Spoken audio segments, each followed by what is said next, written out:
जी बहुत शुक्रिया सनाउल्लाह। आगे बढ़ेंगे, आपको बताएं कराची में चहला में इमाम हुसैन अलैहिस्सलाम के मौके पर कराची ट्रैफिक पुलिस की जानिब से ट्रैफिक को रवा रखने के लिए ट्रैफिक प्लान तश्कील दे दिया गया है। 3 हट्टी अहमद जिना रोड आने वाली ट्रैफिक को गुरु मंदिर और गार्डन की तरफ भेजा जा रहा है, जबकि तारिक रोड से आने वाली ट्रैफिक को सोसाइटी सिग्नल से भेजा जा रहा है। इस वक्त नुमाइंदा 5 न्यूज़ फतहुल्लाह नुमाइश चौरंगी पर मौजूद हैं, मजीद उनसे जान लेते हैं।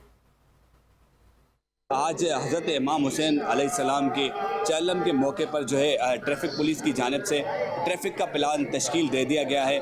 और जो है इस वक्त जो है कराची गुरु मंदिर के रास्ते से जो ट्रैफिक आ रही है उसे गार्डन की तरफ मोड़ा जा रहा है, और शारा फैसल से जो ट्रैफिक अहमद जिना रोड की तरफ आ रही है तो उसे सोसाइटी सिग्नल से जो है दूसरी जानिब भेजा जा रहा है। दूसरी जानिब जुलूस के रास्ते पर हर किस्म की पार्किंग जो है ममनूर करार दे दी गई है। अगर कोई खिलाफ वर्जी करेगा तो उसके खिलाफ भी सख्त कार्रवाई की जा सकती है। दूसरी ये है कि जो है ट्रैफिक पुलिस की जानिब से, इंतजामिया की जानिब से शहरियों से ये भी अपील की गई है कि गैर ज़रूरी जो है सफ़र ना करें, और बहुत ज़रूरी हो तो जो ट्रैफिक प्लान पुलिस की जानिब से, इंतजामिया की जानिब से मुरतब किया गया है तो उसी रूट्स पर जो है गाड़ी का जो है सफ़र जो है वहीं रखें, ताकि आपको किसी किस्म की कोई तकलीफ़ ना हो। अलबत्ता जो है ट्रैफिक भी रवानी रहे, ताकि शहरियों को भी और जुलूस के शुरकाओं को भी किसी किस्म की कोई तकलीफ़ पेश ना आए। जी।